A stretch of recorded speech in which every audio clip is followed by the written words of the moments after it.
y el mejoramiento social de los humildes. Bueno, ese antecedente, ese ejemplo de escribir eso la noche antes de que te van a fusilar, tiene que marcar todo una impronta, ¿no? La ha marcado en mi familia, la ha marcado en mí, y está presente siempre, y va a estarlo, en mi estilo de hacer política, de dar a la tolerancia y al respeto a los demás el valor esencialísimo de lo que es la convivencia, ¿no? Este país se lo merece tanto, y creo además que tenemos una generación de jóvenes que aman eso por encima de todo y descreen muchas veces de la actividad política porque ven que pesa más o que prima más el hacer daño al contrario que el dar una respuesta a los problemas del futuro. Y creo que necesitamos recuperar mucha tolerancia y mucho diálogo en la vida política si de verdad queremos que esto sea un proyecto común y de todos, ¿no? Yo no voy a hacer los titulares de esta entrevista, pero desde luego esa frase subrayada por ti de muero inocente y perdono es un ejemplo de tal generosidad humana y de tal desprendimiento de cualquier otro pensamiento, lícito por cierto, en un momento como ese, que esté en el frontispicio de tu pensamiento permanentemente es una garantía de muchas cosas. La crispación que nos ha invadido o que invadió el país durante un tiempo, ¿era culpa de todos o solo de unos? Creo que no es un buen elemento el intentar imputar responsabilidades o culpas, ¿no? Cada uno tendrá su visión. Yo creo que la historia marcará responsabilidades, ¿no? Seguramente habrá un juicio sereno de lo que ha pasado, pero quizá el origen de toda la crispación es que nuestro país nace a la transición democrática después de una dictadura muy intensa y el ciclo político de la izquierda y del Partido Socialista se le hizo muy largo a la derecha, ¿no? Y seguramente la democracia tenía muchos elementos por consolidar y creo que ahí puede estar una causa, pero no quiero establecer un principio dogmático, ¿no? Dejemos que la historia discurra y pensemos sobre todo en el futuro, ¿no? Pensemos las lecciones que se ha podido derivar de esa situación y cómo hacer una política nueva y distinta. Yo he dicho mucho en este congreso, creo que ha sido una de las cosas que me dio respaldo de mis compañeros, que en España habían cambiado mucho las cosas en 20 años y la política muy poco. El Parlamento, los actores, las formas, los métodos, la manera de estar, de relacionarse, de comunicarse, la cercanía con la gente, en una palabra, ha cambiado poco. Y eso tenemos que cambiarlo. ¿También ha cambiado poco el periodismo de la política? Sí, seguramente, pero hay una relación dialéctica, ¿no? A medida que la política cambie, cambiará el periodismo de la política. Hay una interacción y quien tiene la obligación de marcar el ritmo creo que es la actividad política en este caso. O sea que quieres ser, de alguna forma, causa de un efecto posterior también benéfico en la comunicación. Sí, sin duda. Me parece imprescindible además, ¿no?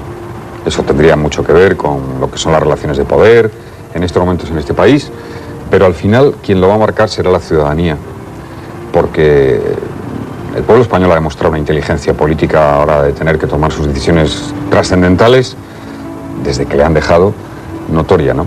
Y yo creo que quien no apunte un estilo de futuro marcado por el diálogo en política, por la tolerancia, por la capacidad de escuchar más que de gritar, por la capacidad de estar dispuesto a aprender, a recibir del otro, no marcará el futuro de este país. Esa es mi convicción, porque creo que así piensa una inmensa mayoría, sobre todo los más jóvenes. A ti, a pesar de ese acontecimiento familiar tan cercano, ¿se te ha olvidado por completo la guerra civil? Sí, por supuesto. ¿En tu casa no se ha hablado mucho de eso, a pesar...? Sí, se hablaba mucho, pero siempre con ese testimonio y con ese mensaje, ¿no? Mi abuelo era un hombre de pensamiento socialista. Bueno, todo el mundo lo reconocía como una persona muy honesta, pero cuando alguien dice muero inocente y perdono, y pido a mis descendientes que perdonen también, está haciendo toda una lección de socialismo y de entrega, ¿no? Y ese testimonio me parece que es fundamental para comprender muchas de las cosas que no debían de pasar en este país y que yo creo que nunca pasarán ya, por suerte. ¿Y tu padre cómo ha llevado eso? Pues con resignación.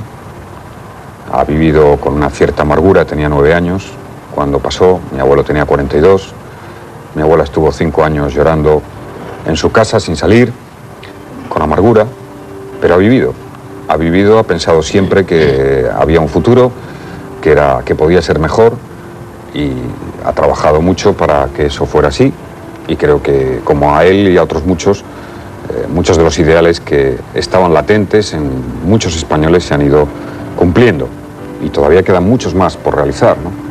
Mi padre tiene 73 años y tiene todavía muchísimos ideales por cumplir, y como mucha de la gente de su generación, y que coinciden muchos con los ideales de los más jóvenes, y hay que dar la respuesta, hay que intentarlo, hay que trabajar por ello, y por eso estoy aquí. En este pequeño rato de conversación que llevamos, te has referido ya un par de veces, esta conversación no tiene guión, ustedes lo saben, señores espectadores, te has referido ya un par de veces a las ilusiones de las personas mayores. Quizá porque hayas apreciado que a las personas mayores se las está dejando de un modo impensado, y yo diría que impensable, demasiado al margen de los caminos. Bueno, hay dos cosas que me inquietan mucho de la sociedad actual, ¿no?, sobre las que la actividad política tiene que dar una respuesta. Una es cuánto tiempo dedicamos los padres contemporáneos a la educación de nuestros hijos. No digo que no tengan buena educación en un sistema público, concertado, no. ¿Cuánto dedicamos de nuestro tiempo a la educación de nuestros hijos? Y dos, ¿cuánto dedicamos de nuestro tiempo a la atención de nuestros padres? ¿Cuánto nos permite la sociedad, esta sociedad que exige horas y horas de trabajo, con muy poco ámbito para el ocio? Y creo que esa reflexión tiene que tener otras respuestas. Tiene que abrirse camino a la reducción del tiempo de trabajo, tiene que abrirse camino una presencia mayor de lo público en servicios sociales, y tiene que haber en definitiva una cultura de compartir generaciones, de compartir estilos y de compartir aspiraciones, ¿no? Creo que eso es un país fuerte, creo que eso es un país que sus generaciones están bien integradas, que hay ese esfuerzo recíproco, es un país que cree en sí mismo, que tiene futuro y que desde luego da ejemplo al resto de los países, ¿no? Pasa en los países más fuertes. ¿Cuánto tiempo puede